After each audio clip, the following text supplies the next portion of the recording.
Hello बच्चों, स्वागत है आप सभी का एक बार फिर से आपके अपने यूट्यूब चैनल फिज़िक्स क्लासेस में।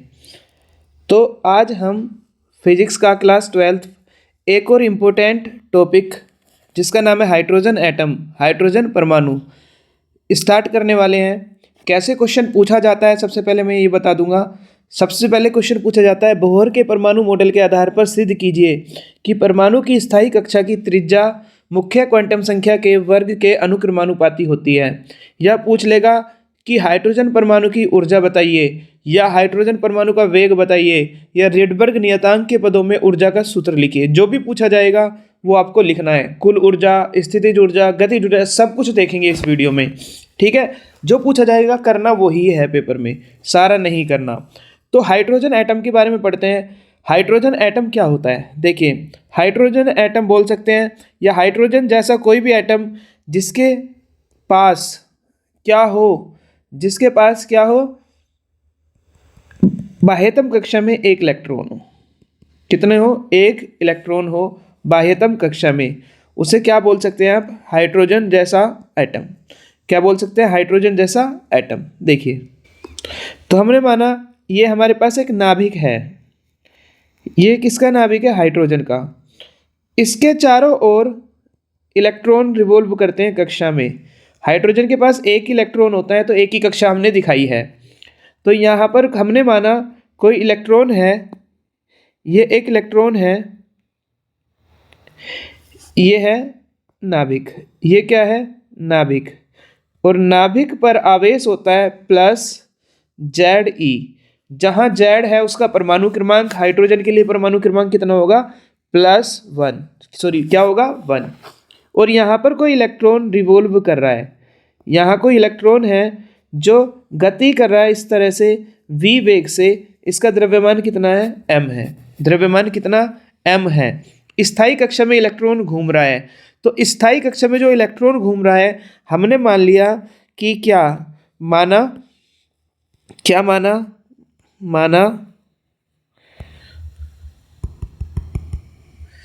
माना इलेक्ट्रॉन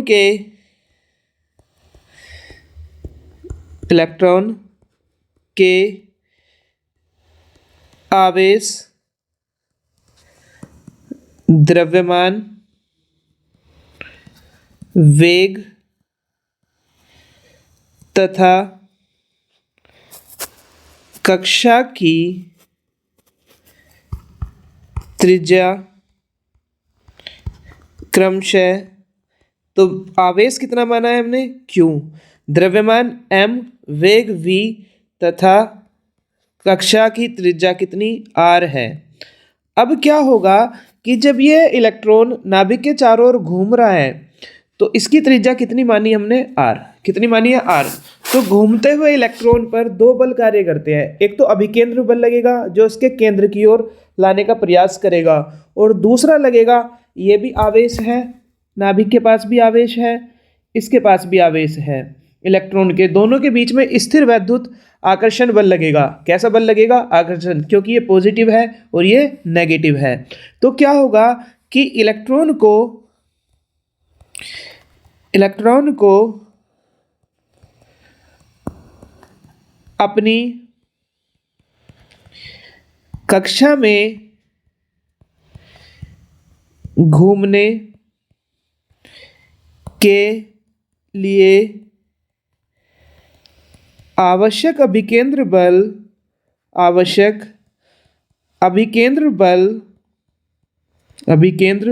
बल नाभिक व इलेक्ट्रॉन के बीच लगने वाले स्थिर वैद्युत आकर्षण बल से प्राप्त होता है।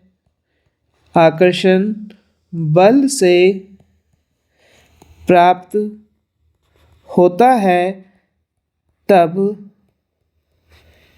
जो आपके पास क्या होगा? अभिकेंद्र बल होगा, वो वैद्युत बल के बराबर होगा। तो अभिकेंद्र बल कितना होगा? क्या होता है अभिकेंद्र बल का फॉर्मूला? mv²/r किसके बराबर होगा? 1/4πε0 Q1 कितना है? Ze। Q2 कितना है? इलेक्ट्रॉन का आवेश E बटे r²। ठीक है, बटे r²। अब आप देखेंगे r से r कट गया है यहाँ पर, तो mv² की वैल्यू कितनी आ गई? Ze²/4πε0r। समीकरण नंबर 1। अब हमें हाइड्रोजन का एटम है, इसको बोहर के मॉडल के आधार पर निकालना है। किसके मॉडल के आधार पर? बोहर के मॉडल के आधार पर। तब इलेक्ट्रॉन का कोणीय संवेग बोहर के अनुसार इलेक्ट्रॉन केवल उन्हीं कक्षाओं में घूमेंगे जिनमें उनका कोणीय संवेग mvr h/2π का पूर्ण गुणज होगा, nh/2π, जहां n की वैल्यू कितनी होगी? 1 2 3। क्या n की वैल्यू 0 हो सकती है? नहीं हो सकती। अभी पढ़ेंगे क्यों नहीं हो सकती। अब हमने क्या किया, जो हमारे पास समीकरण नंबर 2 है उसका वर्ग करके, समीकरण नंबर जो 2 है 2 का वर्ग करके, सबसे पहले 2 का वर्ग करिए, क्या आएगा? 2 ये है, इसका वर्ग कीजिए, m² v² r² बराबर n² h² बटे 4π²। n² h² 2π का स्क्वायर कितना आएगा? 4π²। और समीकरण 1 से भाग दे देंगे। समीकरण 1 से भाग देने पर हम क्या निकालना चाह रहे हैं अभी बताऊंगा। भाग देने पर तो समीकरण 1 से भाग दिया, एक क्या है? mv² और यहाँ पर समीकरण 1 है Ze² बटे 4πε0r। ठीक है, ये कैसे आया? इसका हमने क्या किया, इस वाली इक्वेशन को हमने क्या किया? वर्ग, और इसको इससे डिवाइड कर दिया, तो ये आ जाएगा हमारे पास। ठीक है, अब हम क्या निकालना चाह रहे हैं? पहले हम निकालना चाह रहे हैं इलेक्ट्रॉन की त्रिज्या। जो इलेक्ट्रॉन कक्षा में घूम रहा है उसकी स्थायी कक्षाओं की त्रिज्या हमें निकालनी है। तो पहला हम क्या निकालेंगे टॉपिक, अगर आपसे पूछा जाएगा स्थायी कक्षा की त्रिज्या बताइए, तो तब आप ये लिखेंगे स्थायी कक्षा की त्रिज्या। इस तरह से आप डेरिवेशन को करेंगे, स्थायी कक्षा की त्रिज्या। तो पहले हम क्या निकाल रहे हैं? त्रिज्या निकाल रहे हैं। ठीक है, इंपॉर्टेंट क्वेश्चन बनता है, आता है ये। ठीक है, देखते हैं, चलिए आगे। तो ये आ गया हमारे पास। अब हमने देखा इसमें क्या क्या कट सकता है। m से m कट गया, v² से v² कट गया, तो ऊपर क्या बचा? m और क्या बचा? r²। क्या बचा? mr²। और नीचे क्या बचा? v² कट गया, mr² v² कट गया। ठीक है, mr² बचा केवल। क्या बचा? mr²। mr²। अब यहाँ पर कैसे मल्टीप्लाई करेंगे इनकी? सबसे ऊपर की मल्टीप्लाई सबसे नीचे और बीच की बीच में, ये मेथड होता है। तो क्या आएगा? n² h² की मल्टीप्लाई 4πε0r में बटे Ze² की मल्टीप्लाई 4πr² में। r से r कैंसिल, हमें r ही निकालना है। तो r की वैल्यू कितनी आ जाएगी? r = n² h² इंटू 4πε0 बटे m इधर ले आए, mze² इंटू 4π²। अब क्या कट गया देखिए, 4 से 4 गया, पाई से पाई गया। ठीक है, क्या बचा आपके पास? और कुछ जा रहा है? mze² पाई, नहीं, और कुछ नहीं जा रहा। तो आप देखेंगे यहाँ पर आपके पास r का क्या फॉर्मूला आ गया, नीचे लिख देता हूँ। r का क्या फॉर्मूला आएगा देखिए, r = क्या बनेगा? n² h² ε0 upon pi mze²।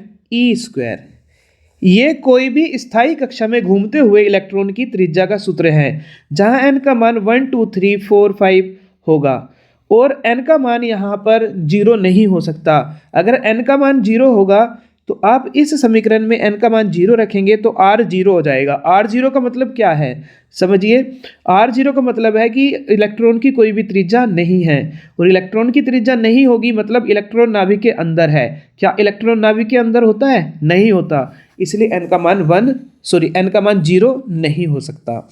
ठीक है, तो यह हम इसमें लिख देंगे कि यह स्थायी कक्षा में घूमते हुए इलेक्ट्रॉन की क्या है, त्रिज्या का सूत्र है। तो हम इसमें लिखेंगे क्या, यह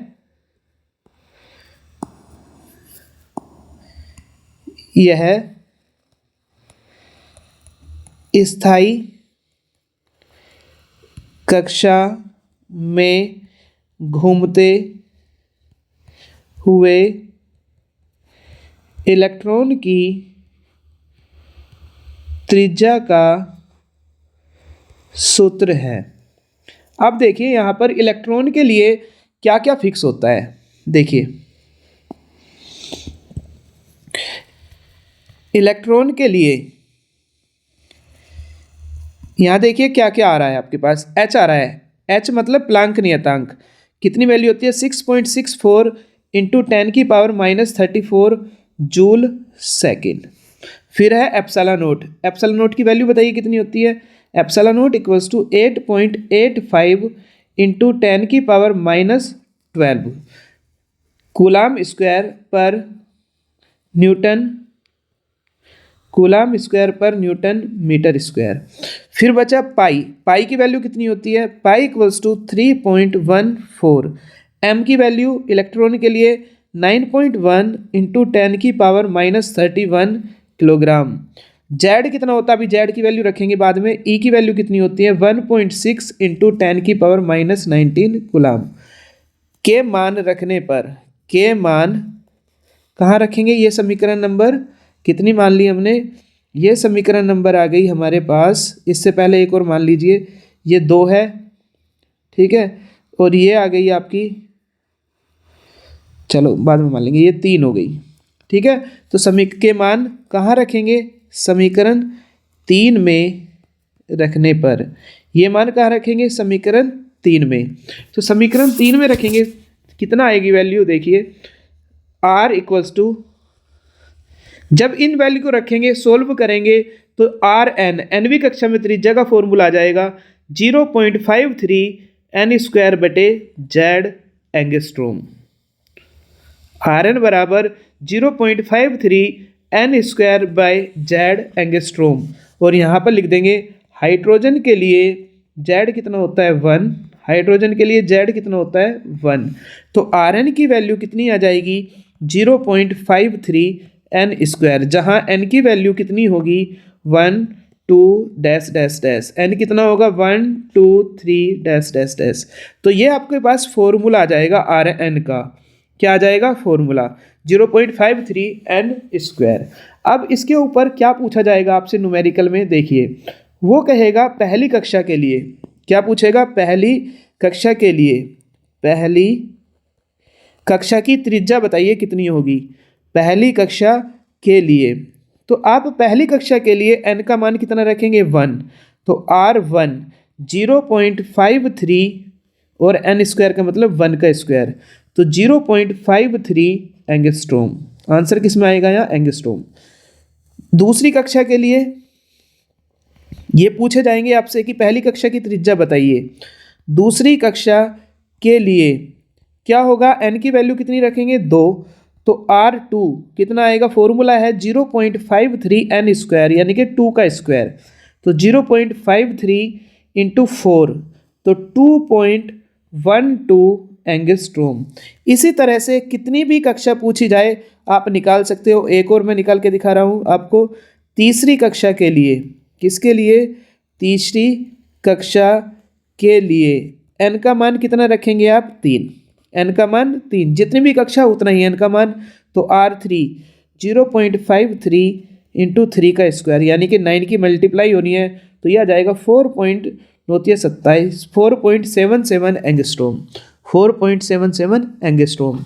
तो इस तरह से ये वैल्यू आपको याद भी रखनी है, क्या रखनी है आपको, ये वैल्यू याद भी रखनी है, कितनी कितनी वैल्यू होती है इनकी, ठीक है। 0.53 पहली कक्षा में, दूसरी में 2.12 एंगस्ट्रोम और तीसरी में 4.77 एंगस्ट्रोम। ये क्वेश्चन डायरेक्ट आपसे पूछा जाएगा। तो हमने इलेक्ट्रॉन की त्रिज्या का फॉर्मूला निकाल लिया। अब हम देखने वाले हैं किसका, अब की बार हम देखेंगे किसका सूत्र देखेंगे। देखिए नंबर 2, नंबर पहला कहाँ है हमारा, ये रहा स्थायी कक्षा की त्रिज्या। अब नंबर 2 निकालेंगे। नंबर 2 निकालेंगे इलेक्ट्रॉन का वेग। स्थायी कक्षा में घूमते इलेक्ट्रॉन का वेग। स्थायी कक्षा में घूमते इलेक्ट्रॉन का वेग। अब की बार हम इलेक्ट्रॉन का क्या निकालेंगे, वेग।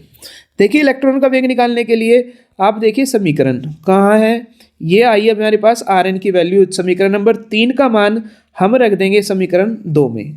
तो समीकरण 3 का मान समीकरण 2 में रखने पर समीकरण 3 का मान समीकरण 2 में रखने पर 2 में रखेंगे, 2 है M V R, M V और आर हमने निकाला है अभी, ये रहा N square H square epsilon naught upon pi M Z E square. क्या आया, N square H square epsilon naught upon pi M Z E square equals to N H upon 2 pi. और N की value कितनी होगी 1 2 3 dash dash dash. हमें क्या निकालना है यहाँ से, एम से एम कट गया, हमें निकालना है वी। तो वी इक्वल्स टू ये सब ऊपर चले जाएंगे N H into pi Z E square बटे N square H square epsilon not into 2 pi into 2 pi. देख लीजिए क्या कैंसिल आउट हो रहा है, क्या देखेंगे आप, एन से एन गया, एच से एच गया, और कुछ तो नहीं जा रहा, नहीं। तो आप देखेंगे कि v का फॉर्मूला निकल चुका है, कितना आया है v, एन वी कक्षा के लिए पाई Z E square upon, sorry पाई से पाई कट जाएगा, पाई भी कट गया, कैंसिल आउट हो गया, पाई भी ये कट गया, ठीक है। तो पाई भी आपका कट चुका है। तो क्या आएगा देखना, Z E square upon 2 epsilon naught N H, Z E square upon 2 epsilon naught N H. N की वैल्यू होगी 1 2 3 dash dash dash. Equation number ये कितनी आएगी हमारे पास, ऊपर कितनी आ चुकी 3, कितनी आ चुकी 3, तो ये आएगी इक्वेशन नंबर 4। ये क्या है, इक्वेशन नंबर 4, यह है इक्वेशन नंबर 4। यह है स्थायी कक्षा में घूमते, स्थायी कक्षा में घूमते हुए इलेक्ट्रॉन का वेग है, वेग है, यानी कि एनवी कक्षा में इलेक्ट्रॉन के वेग का सूत्र है। अगर आपको इसमें वैल्यू रखेंगे हम ई एप्सिलॉन नॉट व एच के मान रखने पर, इन सब की वैल्यू रखेंगे तो क्या आएगा, देखिए वैल्यू, इनकी वैल्यू रखने पर क्या आएगा बताना है आपको।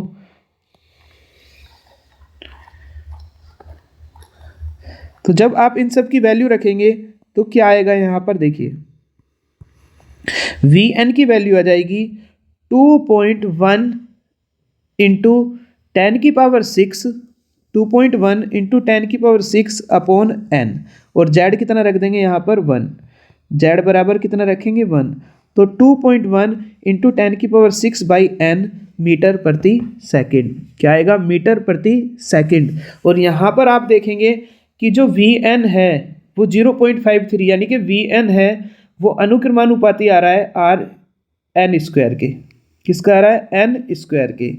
और यहाँ पर आप देखेंगे, सॉरी वी एन नहीं आर एन, क्या है ये आर एन, क्या है आर एन। और यहाँ पर आप देखेंगे कि जो वी एन है, वी एन आ रहा है अनुक्रमानुपाती 1/n के, मतलब n का मान बढ़ने पर, यहाँ पर अगर n का मान बढ़ेगा तो क्या होगा कि n का मान बढ़ने पर किसका मान बढ़ेगा, Vn का मान कम होगा। मतलब आप जैसे जैसे नाभिक से दूर जाएंगे उसका वेग कम होता चला जाएगा, ठीक है, वेग क्या होता चला जाएगा, इलेक्ट्रॉन का कम होता चला जाएगा। तो इसके बाद हम देखेंगे पहली कक्षा में वेग हमें निकालना है, तो हम फिर वही उसी तरीके से पहली कक्षा के लिए, पहली कक्षा के लिए n बराबर कितना रखेंगे 1, तो v1 पहली कक्षा में वेग आएगा 2.1 इंटू 10 की पावर 6 अपॉन 1, यानी कि कितना होगा 2.1 इंटू 10⁶ मीटर प्रति सेकंड। अब देखते हैं क्या दूसरी में कम होगा, होगा। दूसरी कक्षा के लिए, दूसरी कक्षा के लिए कितना होगा, n बराबर 2, तो V2 कितना आएगा 2.1 इंटू 10⁶/2, तो कितना आएगा 1.05 इंटू 10⁶ मीटर प्रति सेकंड, मीटर पर सेकंड। तो इस तरह से आप देखेंगे और कक्षा के लिए आप निकाल सकते हैं। ठीक है, जो भी पूछा जाएगा उसके लिए आपको निकाल कर दिखाना होगा। ठीक है, अब हम तीसरा निकालते हैं। हमारे दो निकल गए, एक तो स्थायी कक्षा में घूमते इलेक्ट्रॉन का वेग और एक त्रिज्या। क्या निकल गई, त्रिज्या। यहाँ पर आवृत्ति भी पूछी जाती है। क्या पूछी जाती है, आवृत्ति। तो तीसरा हम निकालते हैं, क्या तीसरा निकालते हैं इलेक्ट्रॉन की आवृत्ति। स्थायी कक्षा में या एनवी कक्षा में घूमते हुए इलेक्ट्रॉन की आवृत्ति, स्थायी कक्षा में घूमते हुए इलेक्ट्रॉन की आवृत्ति। क्या निकालते हैं, आवृत्ति। फ्रीक्वेंसी निकालते हैं, कैसे निकलेगी देखिए। क्या होगा, सबसे पहले फॉर्मूला देखेंगे टी का। इलेक्ट्रॉन का परिक्रमण काल का फॉर्मूला क्या होगा, इलेक्ट्रॉन का परिक्रमण काल टी बराबर एनवी कक्षा के लिए तो 2πr, यानी कि एनवी कक्षा के लिए अपॉन वी। ये तो फॉर्मूला होता है आवर्तकाल का। टी बराबर 2πr अपॉन वी, ये तो होता है टी बराबर 2πr बटे वी। और इलेक्ट्रॉन की आवृत्ति क्या होती है, F बराबर 1/T, एनवी कक्षा के लिए। तो क्या आ जाएगा, Vn अपॉन 2πRn। अब हमें क्या करना है, Vn और Rn के मान रखने हैं, बस आंसर आ जाएगा। तो Fn इक्वल्स टू क्या आएगा, 1/2π। अब आपको क्या रखना है, Vn और Rn के मान रखने हैं। तो Vn का मान कहाँ से रखेंगे, यहाँ लिख देंगे आप। समीकरण कौन कौन सी याद लिख दीजिए, समीकरण कौन सी है, Vn वाली देखिए, ये है समीकरण नंबर 4। समीकरण 4 व Rn की देखिए क्या थी, Rn की थी ये Rn कितनी है, समीकरण 3 से मान रखने पर 4 व समीकरण 4 व समीकरण 3 से मान रखने पर, समीकरण 4 व समीकरण 3 से Vn व Rn के मान रखने पर इसके वैल्यू रखेंगे, कितना आएगा देखिए। Fn बराबर 1/2π। Vn की वैल्यू देखिए कितनी थी, Vn की वैल्यू है Ze²/2ε0 NH, Ze²/2ε0 NH। Into में लिख देंगे इसको, 1 करके लिख देंगे। ठीक है, Ze² Vn की वैल्यू आ गई। अब लिखेंगे Rn की, क्या है Rn की, mZ², क्या है n²h²ε0 upon πmZe², n²h²ε0 upon πmZe²। ठीक है, ये हमारे पास आ गया किसकी वैल्यू, Fn की। सोल्व कर लेंगे और Fn इक्वल्स टू कितना आएगा, देखिए क्या कट रहा है, जो कट रहा है उसको काट दीजिए। पाई से पाई कट गया, और देखिए क्या कट रहा है, Ze², नीचे ई नहीं है, m नहीं है, z नहीं है, e² नहीं है, कुछ नहीं है। ठीक है, बस वैल्यू रख देंगे। कितना आया, ऊपर आया देखिए कितना, m Z² e⁴ बटे mZ² e⁴ बटे नीचे क्या आएगा, 4n3, 2 और 2 4, n² n3 4n3 h³ ε0²। एक ये है ε0, एक ये है ε0²। तो ये हमारे पास स्थायी कक्षा में जो इलेक्ट्रॉन घूम रहे हैं उसकी आवृत्ति का सूत्र है। यह है स्थायी कक्षा में घूमते इलेक्ट्रॉन की आवृत्ति का सूत्र है। तो हम लिखेंगे यह है स्थायी कक्षा में घूमते इलेक्ट्रॉन की आवृत्ति का सूत्र है और यहाँ पर n का मान कितना होगा 1 2 3। इस तरह से ये इक्वेशन नंबर हमारे पास कितनी हो गई थी ऊपर तक हो गई कितनी 4, तो ये हमारे पास बन गई 5। क्या बन गई है 5, इक्वेशन नंबर 5। ठीक है, कितनी है 5। तो अब यहाँ पर आप देखेंगे कि जो Fn है वो अनुक्रमानुपाती आ रहा है 1/n³ के। ये भी आपको याद रखना है, जो फ्रीक्वेंसी होती है 1/n³ के अनुक्रमानुपाती या व्युत्क्रमानुपाती होती है। तो इस तरह से हमने 3 चीज़ें निकाल दी। क्या? पहला, स्थायी कक्षा में घूमते हुए इलेक्ट्रॉन की त्रिज्या। दूसरा, हमने निकाला स्थायी कक्षा में घूमते इलेक्ट्रॉन का वेग। और तीसरा, हमने निकाला स्थायी कक्षा में घूमते इलेक्ट्रॉन की आवृत्ति। अब निकालेंगे ऊर्जा। स्थायी कक्षा में घूमते इलेक्ट्रॉन की कुल ऊर्जा। स्थायी कक्षा में घूमते इलेक्ट्रॉन की कुल ऊर्जा। क्या निकालेंगे? कुल ऊर्जा। ये भी क्वेश्चन पूछा जाता है, इंपॉर्टेंट है। ठीक है, अलग से पूछा जाता है तो यहीं से स्टार्ट करना है आपको। ठीक है, तो क्या होगा 5 नंबर में पूछा जाएगा लॉन्ग में ये। तो क्या होगा, देखिए सबसे पहले कुल ऊर्जा निकालनी है। कुल ऊर्जा किसके बराबर होती है? गतिज ऊर्जा प्लस स्थितिज ऊर्जा। किसकी होगी? गतिज ऊर्जा प्लस स्थितिज ऊर्जा। तो सबसे पहले निकालेंगे इसकी स्थितिज ऊर्जा। ठीक है, तो इलेक्ट्रॉन की क्या निकालेंगे पहले? स्थितिज ऊर्जा। स्थितिज ऊर्जा क्या होता है? स्थितिज ऊर्जा का फॉर्मूला UNV कक्षा में, चलो n बाद में लिखेंगे। U बराबर क्या फॉर्मूला होता है? 1/4 pi epsilon not Q1 ZE Q2 - E बटे R। अगर R² हो जाएगा तो F बन जाएगा। यहाँ पर क्या आएगा? केवल R। क्या आएगा? R। तो U बराबर 1/4 पाई एप्सिलॉन नॉट, ये माइनस में आएगा, ZE² बटे R। और इलेक्ट्रॉन की गतिज ऊर्जा क्या निकालेंगे? गतिज ऊर्जा कितनी होगी? गतिज ऊर्जा K बराबर क्या बनती है गतिज ऊर्जा? बताइए।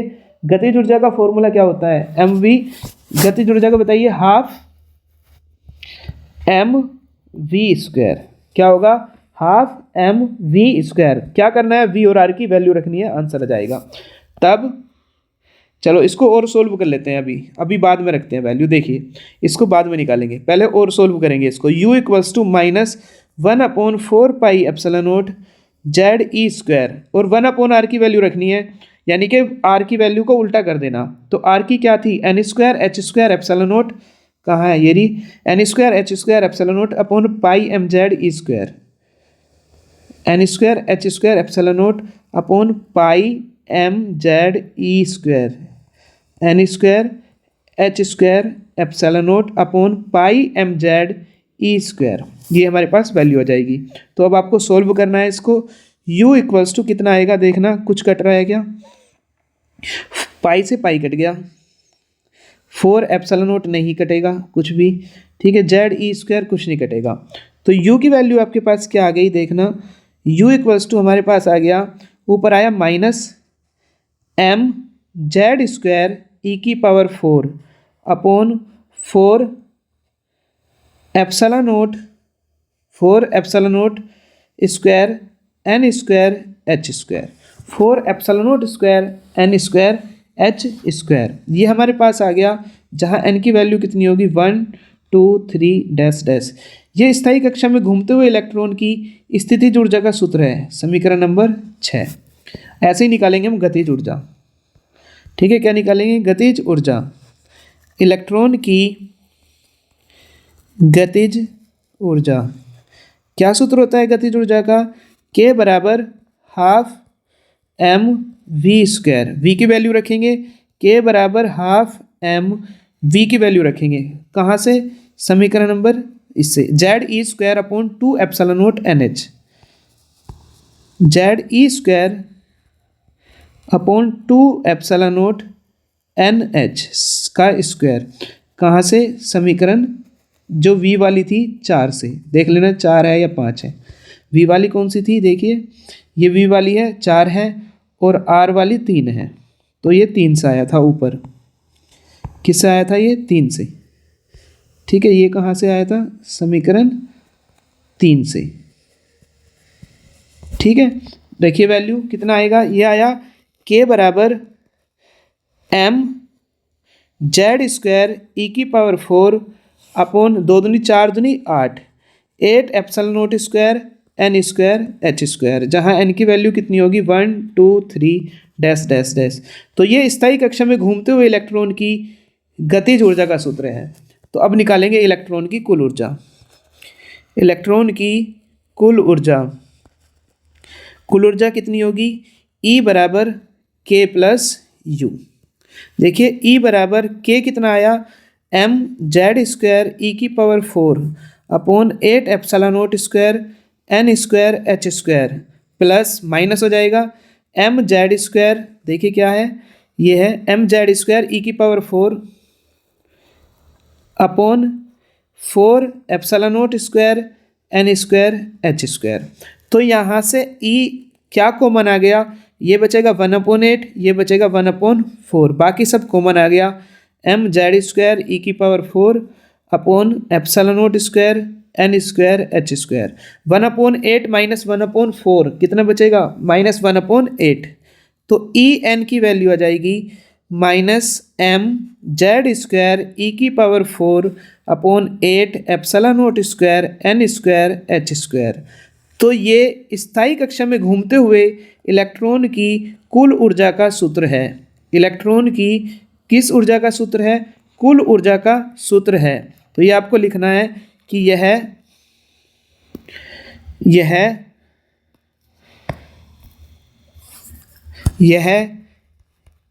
स्थायी कक्षा में घूमते हुए इलेक्ट्रॉन की कुल ऊर्जा का सूत्र है। यहाँ पर कुल ऊर्जा कैसी आई आपके पास? ऋणात्मक। ऊर्जा ऋणात्मक नहीं होती, लेकिन ऊर्जा ऋणात्मक का मतलब ये है कि जो इलेक्ट्रॉन होंगे वो बाउंड होंगे नाभिक के साथ, वो उसको छोड़कर नहीं जाएंगे। तो अब आप क्या करेंगे, इसमें वैल्यू रख देंगे किसकी?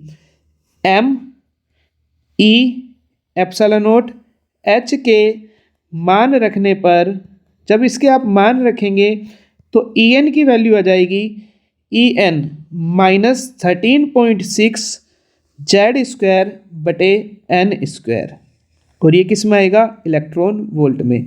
और n की वैल्यू कितनी होगी? 1 2 dash dash dash. Equation number 9 important है। En बराबर -13.6 Z square upon n square. Question पूछा जाएगा कि पहली कक्षा के लिए, क्या पूछा जाएगा? पहली कक्षा के लिए। तो इसमें पहली कक्षा में ऊर्जा पूछा जाएगा। पहली कक्षा के लिए ये पूछा जाएगा कि इलेक्ट्रॉन की पहली कक्षा में ऊर्जा कितनी होती है। तो n बराबर कितना रखेंगे? 1। जेड कितना होता है? 1 हाइड्रोजन के लिए।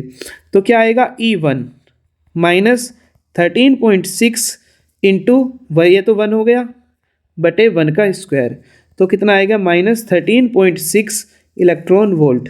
अगर वो पूछे दूसरी कक्षा में ऊर्जा निकालनी है कितनी होगी, तो दूसरी कक्षा के लिए n बराबर कितना होगा? 2।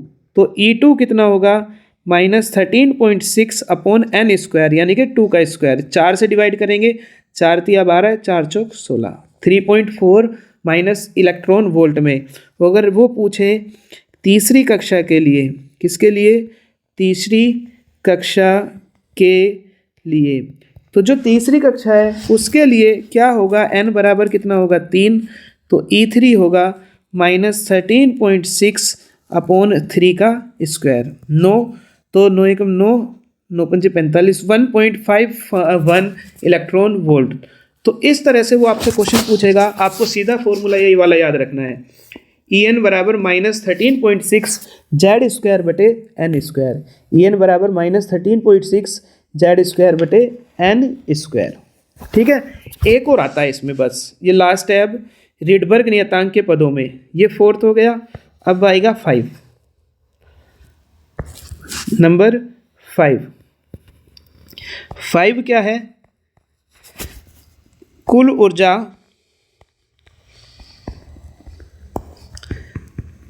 रिडबर्ग नियतांक के पदों में। देखिए En का फॉर्मूला अभी हमने लिखा, कितना होता है? En बराबर -mz² e⁴/8 epsilon not square n square h square, जहाँ n की वैल्यू कितनी होगी? 1 2 3। कहाँ से आया ये? देखिए कहाँ है ये फॉर्मूला, ये रहा mz² e⁴/8 epsilon not square n square h square, समीकरण नंबर 8 से। समीकरण 8 से। अब हमने क्या किया, इसमें En बराबर -mz² e⁴/8 epsilon not square n square h square. ठीक है, हमने क्या किया, इसमें HC से मल्टीप्लाई कर दी, HC से डिवाइड कर दिया। ठीक है, HC से मल्टीप्लाई, HC से डिवाइड, तो En बराबर बचा -mz²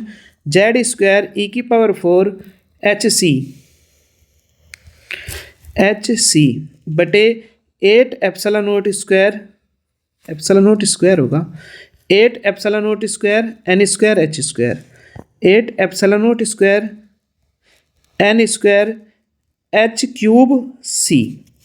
अब हमने क्या किया, इसकी जगह पर रख दिया -RHC बटे z स्क्वायर। En बराबर -RHC बटे z स्क्वायर, समीकरण नंबर 9, जहाँ ये फॉर्मूला आपको याद रखना है, जहाँ R बराबर क्या आएगा? mz² -RHC z स्क्वायर बटे n स्क्वायर, ये रखेंगे -RHC। देखिए समझिए इसको, -RHC z स्क्वायर बटे n स्क्वायर। देखिए इसको समझना, क्या किया है हमने, R की जगह पर यहाँ पर देखिए h, ये HC और z स्क्वायर ये वाला, तो ऊपर बचा m⁴ बटे नीचे लिया n स्क्वायर, तो ये बचा 8 epsilon not square h³ c। एक नियतांक है, ये सारी वैल्यू एक नियतांक है, फिक्स है, एक नियतांक है जिसे क्या बोलते हैं? जिसे रिडबर्ग नियतांक कहते हैं, जिसे रिडबर्ग नियतांक कहते हैं। और जब इसको आप सोल्व करेंगे तो R की वैल्यू आएगी 1.097 × 10⁻7 पर मीटर।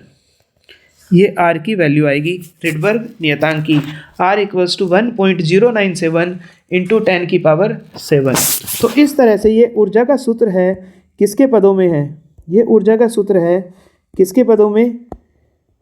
रिडबर्ग नियतांक के पदों में।